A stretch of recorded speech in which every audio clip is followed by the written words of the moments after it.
I'm Dakoda from Bowtied Media, and I'm joined today by the wonderfully colorful, talented, and brilliant producer whose butt I would kick in Mario Kart, Skybreak. How dare you? I would kick yours. Hello, everybody. How Nice are to be you here. doing today? I am doing A-okay. I just played a show last night in Seattle as of recording this with Last Heroes, and you were there. I was there indeed. And- Yeah, AU5 was there, Flux Pavilion as well. How did that It go? was an absolutely generational show.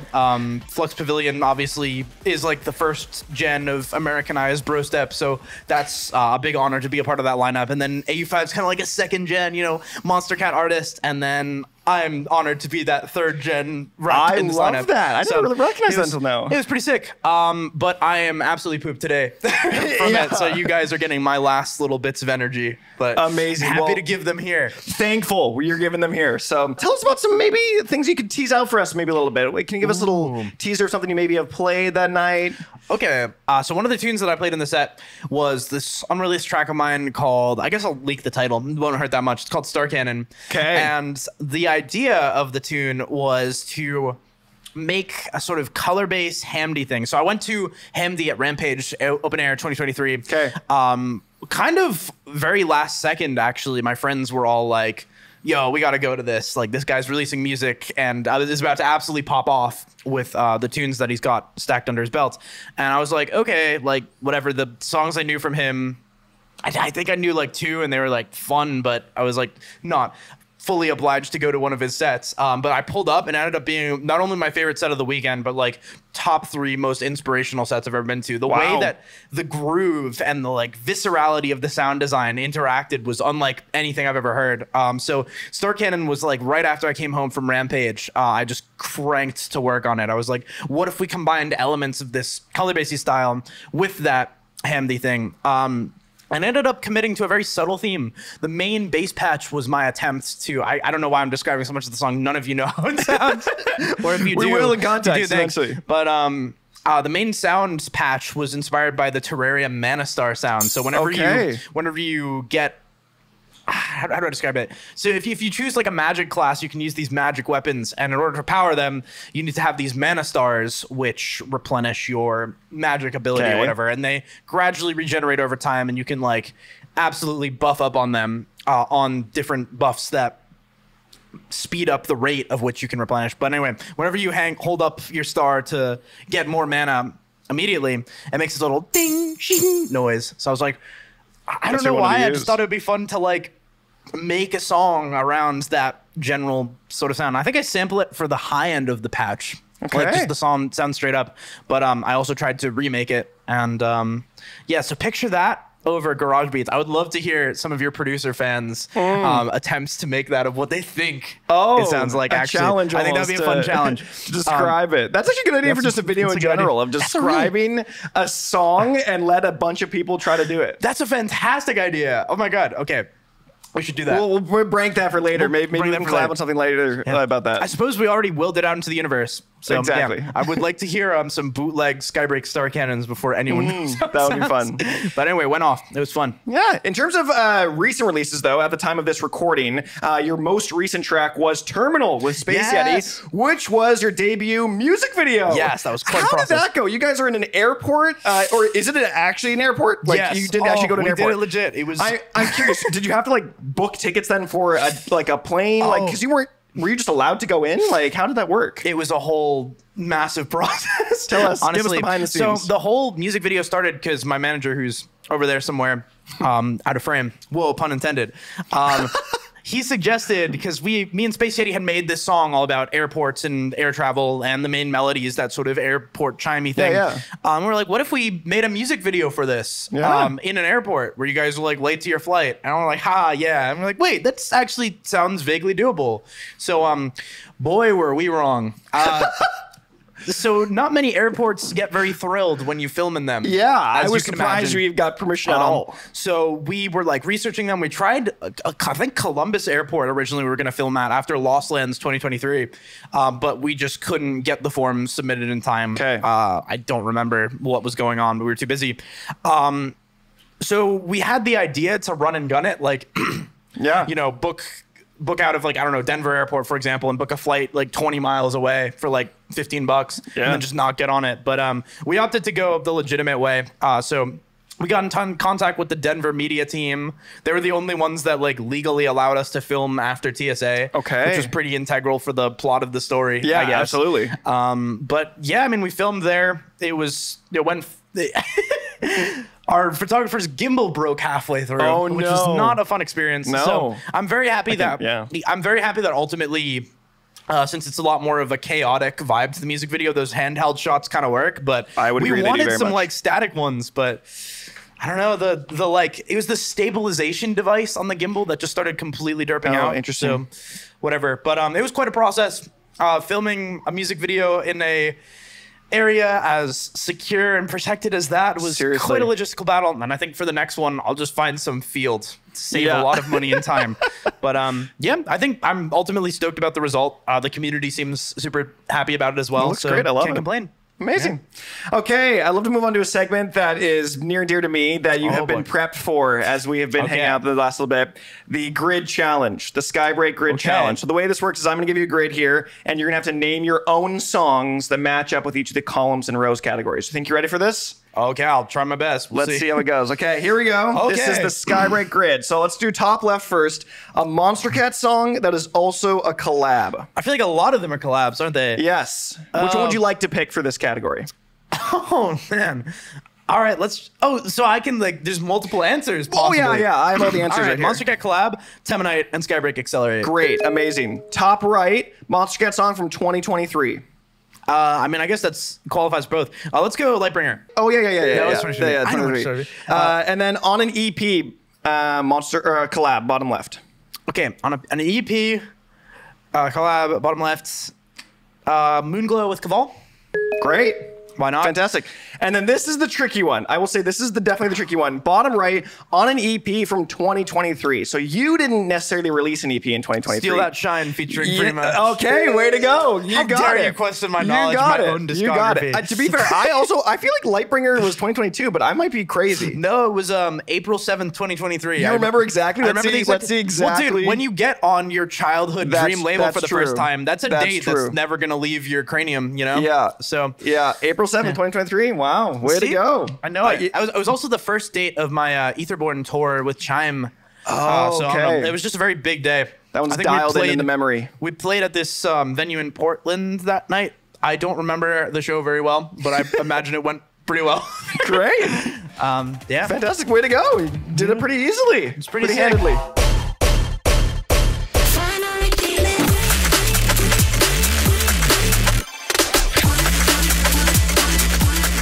So we've talked recently while we've been hanging out at the shows and stuff about being grounded as an artist and things that keep you personally grounded and not too much of an ego in some capacity. Yeah. So as someone now that's gained a bit more popularity, what is something that keeps you in particular grounded? Ooh, quite a few things. I think having... This is tough. For years and years and years, my only like friends were also fellow musicians, right? And that works for a while when you're just like a hobbyist. But as soon as it starts picking up more and more as a career, and you start financially relying on it and having people that rely on you in some capacity, when all of your friends are also in the music business, you end up feeling less like yourself and more like your brand. And I feel like, especially with modern social media and everything, that's kind of it's come to be the expectation, like you are your brand and this, that, and the other thing. But it's not mentally healthy. And after maybe like 2022 or something, I fell into this really dark writer's block kind of thing where I felt like I had to prove myself because I was able to do this for a living. And a lot of the people that I had surrounded myself with at the time, and still do, were like hobbyists still or whatever. So it's like, well, I have all this respect already. Like, I need to make this perfect product. And while I'm really stoked about how Moonglow came out, and I'm thrilled by the community response, I feel like that was like the worst offender. That was like the whole time. But after I dropped Moonglow, I actually started taking steps to become more grounded in reality. So I joined like a hiking group, and actually the first person that I hung out with was a Porter Robinson fan. So I guess it's not a complete departure from music stuff. But you know, I joined a hiking group. I met a couple people that are hobbyist producers, but just in my city, and through them I was able to meet other friends. And you know, I reconnected with some of my high school friends on a deeper level. And now it's like, okay, I've got this sick life outside of music. So I'm not this working soulless drone. I've also been going to the gym more recently. And that's been super beneficial as well. And I don't know, I just feel like if you become this, if you merge the gap between, you know, Jack Sky Ramsey and Skybreak too much, you just end up being the, like I said, this like working soulless husk of a person, and you end up putting a lot of your personal, what's the word I'm looking for? Your self-esteem in how your product is received, and that starts to twist the way that you have fun with your art. Whereas like, I don't know. Anyway, that's my answer. Yeah, I love it. I could go on for a very long time. Nature walks are important, no matter what field you're in, creative or financial or whatever. Nature walks, they save your life. It's great. What's the rhythm with those? Are you like a put on music kind of guy, or are you like a nothing, like no phone, like into the wilderness? I feel like it's about to change pretty drastically because I just got my first pair of wireless earbuds. Yes. But, yeah, generally. You've been wired until now. Dude, I've been wired for years, man. Not even like a simple pair of like Bluetooth headphones or something? No, I've just, that's crazy. I've always had the wire. Well, it's because I feel like a couple of years ago, Bluetooth used to be way more confusing to operate or way more like finicky. Like 7 or 8 years ago. Maybe it was just like the crappy low budget products I was purchasing. Wow, okay. But I just remember having a really hard time setting them up. So I've always been a bit dissuaded. But I just got these earbuds. They're not here. I was going to try and pull them out and do a non-sponsored endorsement. But there's this company called Nothing, which makes these earbuds based on similar technology to AirPods, but like they literally only charge the cost of labor and cost of production, and they're like totally transparent. So if you take a look at them, it's like you can see the wires interacting inside. That's really cool. It's fire, and the whole thing is like, it's an interesting story. It was like an ex-Apple and ex-Google employee went rogue and essentially was like, these companies are like 90% doing what they say they are, but you know, like they're putting all this bloatware in so you can spend more money and they're charging you guys so much. So after being this like multi-millionaire working at these companies, he went and started his own, and their whole gimmick is like, we're so transparent, we literally show you how well packaged it is. Wow. And that's cool. I've had a fantastic experience with them. That was such a tangent. No, the answer is no. Usually on nature walks, I just try to experience nature around me, unplugged. I like it. Sometimes I'll pull up like a Porter Robinson song off my earbuds or something. Yes, nurture brilliant for outdoors. Not my earbuds, my phone. I just play the stuff off the phone speaker. But yeah. Speaking of things that can be inspiring in some capacity, like nature walks, we obviously get a lot of inspiration from artists, other artists in the industry, whether it's electronic or not. Who's an artist that you look up to a ton that is maybe one of the like bigger names in the industry, and who's also someone that's maybe a little bit more of a breakout or going to break out artist soon that you think deserves some more recognition? Okay, I have some good answers for this. In terms of big inspirations, I think the one like constant throughout my entire musical journey has been AU5. He's released 2 albums that mean a lot to me, Divinorum and Bridges Between, and I've been listening to him since pre-Snowblind. I can't remember what my first AU5 song was, but I just like a lot of other artists that have been in my like top 5 have kind of come and gone and maybe came back or whatever. But AU5 has just always been a constant. Like the way that he like. The way that his production is so utterly masterful, but it's also so not lost in that mastery. I feel like a lot of younger artists in the scene are like, maybe they even have a better grasp of sound design to AU5. I mean, that's a very high bar. But what they lack is the songwriting chops. And I feel like AU5 is that perfect combination of just like songwriting chops and distilled emotions, but also has that pizzazz in its production, but it never loses its humanity.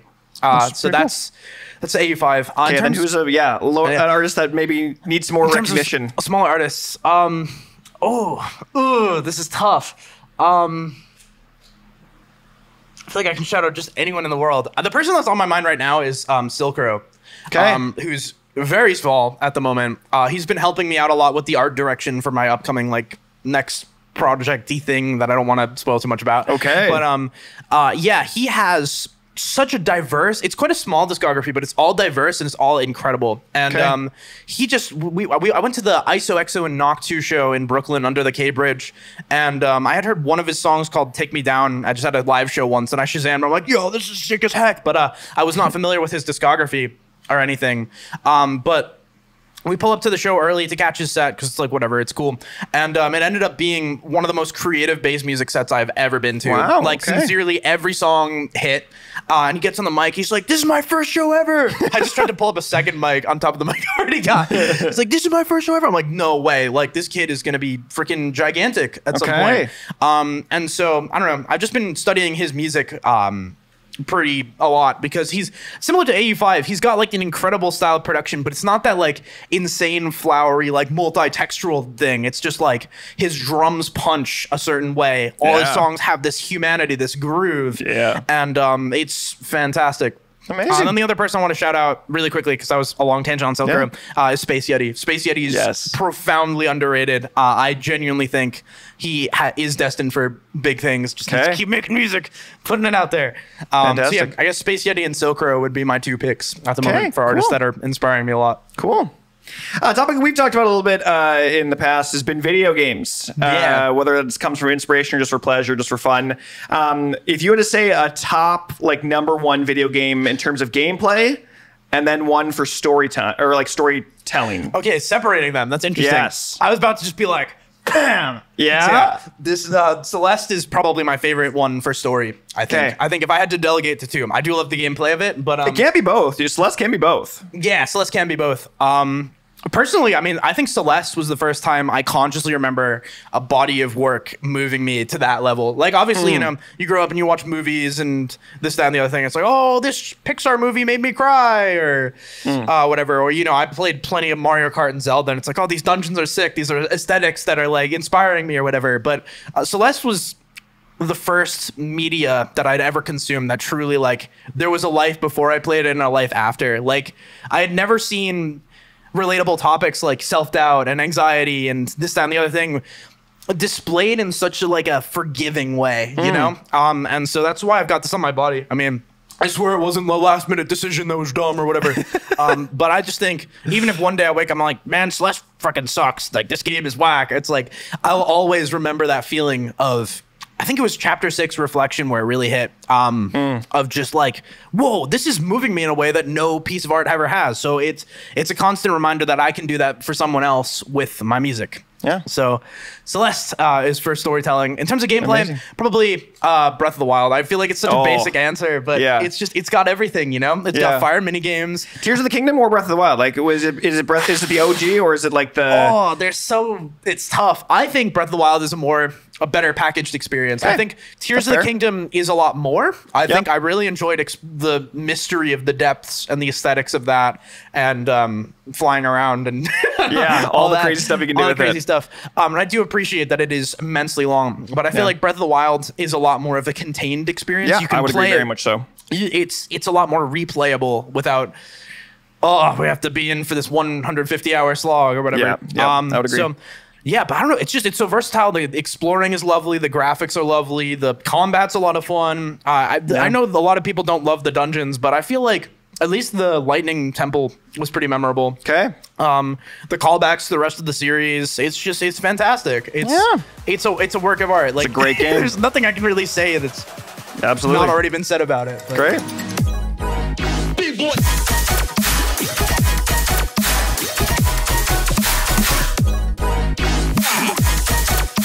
You've been very open online and both in our conversations about having ADHD and talking about how much you bounce off the walls, and probably shown a little bit here in this interview as well. I want someone to do a tick counter to see how many times I've touched my nose. Question in that particular, do you find that to potentially be something that helps with the creative process in coming up with all these different ideas, or do you find it more as a hindrance to your production?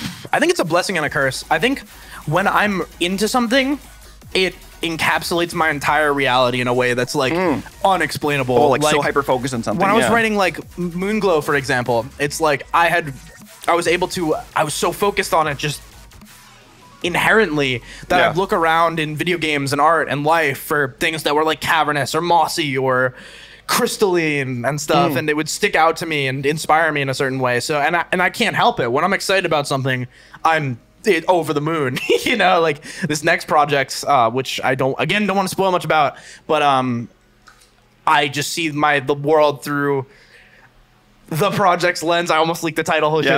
the lens of the projects. And it's exciting. So in that way, in that regard, it's great because when I'm in that state, things just fly into the DAW and it's amazing. And it doesn't feel like I'm even writing music. It's like I'm this vessel for ideas that I've attuned myself for. Hindrances, there's a lot of those as well. I'm sure. I feel like, I could just totally be in my head about this, but there are, I guess the obvious hindrance is like scheduling is tough sometimes. Like when you get so wrapped up in a thing, you know, it's like, oh, I have these other deadlines. And it's hard when you're not really interested in something. Like it took me a very long time to get on the whole TikTok, Instagram content train, right? Yeah. And the only way that I've gotten to a point now where I'm somewhat consistent is through constant gaslighting. You enjoy this. You can enjoy this. But I'm not going to say my content is this next level thing. I'm certainly not gaining the same benefits that like a Cyclops or an Alley Cat or a Levity has. I mean, they've been absolutely crushing it from the TikTok algorithm in their own way. But that's not the kind of content I care about making at all. Yeah, and that's fair. But that's also like what the demand is currently. So it's this giant discrepancy. And then also, I feel like with ADHD, my emotions are very, very big.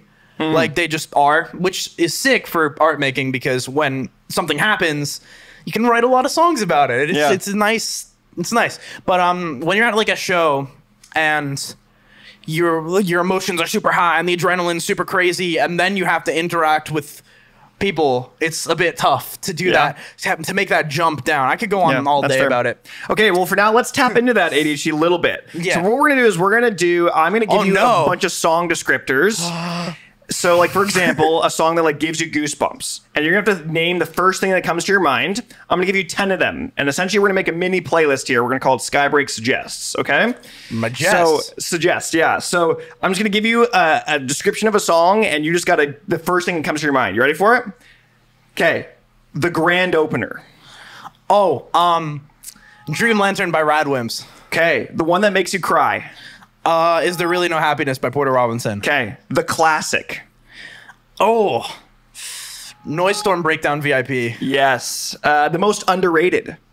Out of Frame. Out of Frame. Okay. The party starter. Knock 2, Getting Hot. Okay. Sure. The one you scream out. Porter Robinson Cheerleader. Amazing. The guilty pleasure. Imagine Dragons The River. It's one of their like deep cut original songs. Okay. The love ballad. The love ballad. I don't really listen to too many love ballads. Porter Robinson Blossom. I feel like this is just such a cop out. That's okay, can't be. The climax.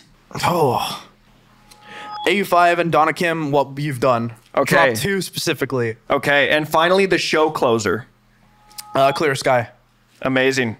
Okay, well, that is Skybreak Suggests. I guess a quick 10 playlist of random suggestions. Like those were such lame answers, and they took me a really long time to get out. Those were quick. What are you talking about? It's your own personal playlist. It's what makes you you. It's the first things that come to your mind. So. Yeah, that's fair. But as we close up today, I want to say you've had an incredible 2024 so far with some absolutely incredible tracks. And I got to ask, what's coming down the pipeline? What are we looking at in the future of Skybreak? What are we looking at?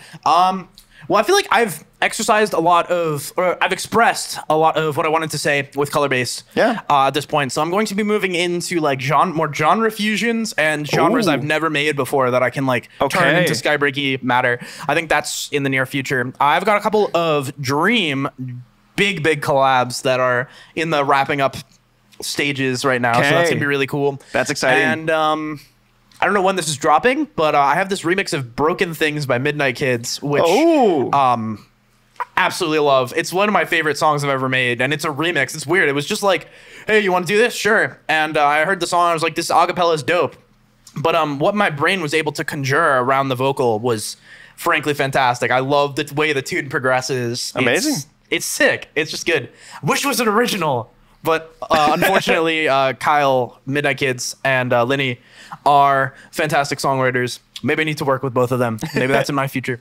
Okay, well, that's coming down the pipeline. So thank you for joining me. It was a pleasure having you here. Both literally in the same shirts, we realized before shooting this. H&M cream. Yeah, the cream, whatever this is, somehow lined up. The one day I decided not to wear the bow tie, I wore the exact same shirt as you. So it made sense. The universe made up for it. Absolutely. So thank you for joining me. It's been a pleasure. And yeah. See you in another video. Thank you guys so much for watching. Bye. 1, 2, 3, switch.